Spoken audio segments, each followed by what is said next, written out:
जय श्री राधे। पूज्य श्री सद्गुरुदेव भगवान के चरणों में प्रणाम। पूज्य श्री भाई जी कहते हैं, इस स्थूलवाद प्रधान इंद्रिय सुखान्वेषी संसार में स्वाभाविक ही ईश्वर पर श्रद्धा कम होती चली जा रही है। विषय वारुणी की मादकता से जगत उन्मत्त होता चला जा रहा है।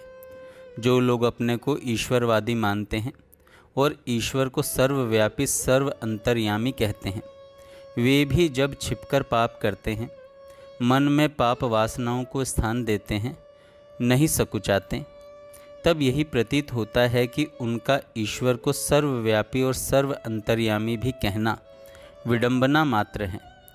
ऐसी स्थिति में ईश्वर और ईश्वर भक्ति के लिए कुछ अधिक कहना सुनना अरण्य रोदन के समान ही होता है। परंतु इस त्रिताप तप्त संसार के लिए ईश्वर भक्ति की सुधा धारा के सिवा अन्य कोई साधन भी नहीं है, जो हमें प्रतिदिन बढ़ते हुए दुख दावानल से बचाकर शीतल कर सके। इसलिए जगत के मनो अनुकूल न रहने पर भी समय समय पर संतों ने इस ओर लोगों का ध्यान खींचने की चेष्टा की है। ईश्वर स्वयं सिद्ध है और प्रत्यक्ष है। उसे किसी के द्वारा अपनी सिद्धि कराने की अपेक्षा नहीं है।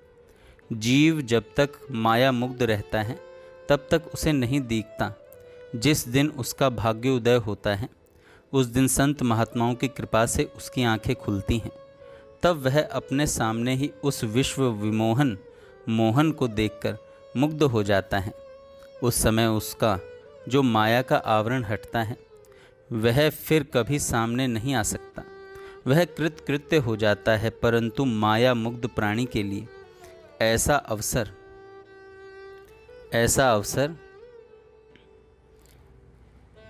कठिनता से आता है। जब भगवान कृपा कर उसे सांसारिक विपत्तियों में डालते हैं, जब जगत से हृदय में निराशा उत्पन्न होती है, उस समय संतों का संग प्राप्त होने पर भगवान की ओर जीव की रुचि होती है।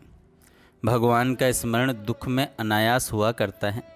इसी से देवी कुंती ने भगवान श्री कृष्ण से विपत्ति का वरदान मांगा था। जब चारों ओर विपत्ति के बादल मंडराने लगते हैं, कहीं से भी कोई सहारा नहीं मिलता, उस समय मनुष्य का हृदय स्वाभाविक ही उस अनजाने अनदेखे निराश्रय के परम आश्रय किसी अचिंत्य शक्ति की गोद में आश्रय चाहता है। उस समय उसके मुख से सहसा यह शब्द निकल पड़ते हैं कि प्रभु अब तो तू ही बचा। उधर से तुरंत उत्तर मिलता है माँ शुच, और उसे तत्काल आश्रय मिल जाता है, क्योंकि यह भगवान का विरध है जो इस प्रकार निराश्रय का आश्रय है, विपत्त काल का परम बंधु है, सबके द्वारा त्याग दिए जाने पर भी जो सदा साथ रहता है, दलित अपमानित होने पर भी जो हृदय से लगाने को तैयार है, पुकारते ही उत्तर देता है, सदा सब तरह से अभय दान देने के लिए प्रस्तुत रहता है और विशाल भुजा फैलाए तुम्हें आलिंगन करने को आगे बढ़ता रहता है। रे अभागे जीव, ऐसे परम हितैषी जीवन सखा की भी तू उपेक्षा करता है। अरे उसे हृदय से चाहने और एक बार पुकारने में भी तुझे संकोच मालूम होता है। हम धन के लिए खून पानी एक कर देते हैं। स्त्री पुत्र आदि के लिए धर्म कर्म तक को तिलांजलि दे डालते हैं। मान बढ़ाई के लिए भांति भांति के ढोंग रचाते हैं। उनकी प्राप्ति के लिए चित्त सतत व्याकुल रहता है। खाना पीना भूल जाते हैं, मान अपमान सहते हैं, और रातों रोते हैं, खुशामदे और मिन्नतें करते हैं। निष्कपट चित्त से उन्हें पाने का प्रयत्न करते हैं, परंतु उस परमात्मा के लिए क्या करते हैं जो हमारा परम धन है, परम आत्मीय है। क्या कभी उसके लिए हमने सच्चे मन से एक भी आंसू बहाया? क्या कोई अपने हृदय को भली भांति टटोल कर छाती पर हाथ रखकर यह कहता है कि मैं परमात्मा के लिए बहुत रोया, बहुत व्याकुल हुआ, परंतु उधर से कोई उत्तर आश्वासन का नहीं मिला। मेरा हृदय उसके लिए तलमला उठा, परंतु उसने मुझे दर्शन नहीं दिए। अरे भैया, सच्ची बात तो यह है कि हमारे अनंत शरीरों में आज तक कभी ऐसा सौभाग्य नहीं हुआ। यदि होता तो फिर इस कष्टमय स्थिति में हम रहते ही क्यों। हमारी आँखों में आंसू बहुत बार बहते हैं, पर वह बहते हैं विषयों के लिए, परमात्मा के लिए नहीं। इसलिए परमात्मा सदा हमारे साथ रहकर भी हमारी आँखों से ओझल रहता है।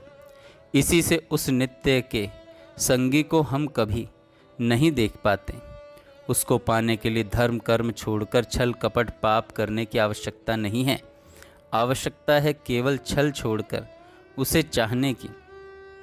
जिस दिन उसके लिए हमारा चित्त व्याकुल हो उठेगा, जिस दिन उसका वियोग क्षण भर के लिए भी सहन नहीं होगा, जिस दिन कृष्ण विरह के दावानल से हृदय दग्ध होने लगेगा, जिस दिन उन पापों से भी बढ़कर प्यारे श्याम सुंदर के अतिरिक्त और कुछ भी सुहावना नहीं होगा, उस दिन उसी क्षण में उसे बाध्य होकर दर्शन देने पड़ेंगे। उस समय उसको भी हमारा क्षण भर का वियोग सहन नहीं होगा। उसकी तो प्रतिज्ञा है, ये यथा माम प्रपद्यन्ते तांस तथैव भजाम्यहम्। भगवान का मिलना कठिन नहीं है, कठिन है विषय व्यामोह से विमुक्त होकर उसे हृदय से चाहना और अंतर की आवाज़ से उसे पुकारना। यह सदा स्मरण रखो कि वह हमसे मिलने के लिए सदा ही आतुर हैं, पर हम अभागे उसे चाहते नहीं। जय श्री राधे।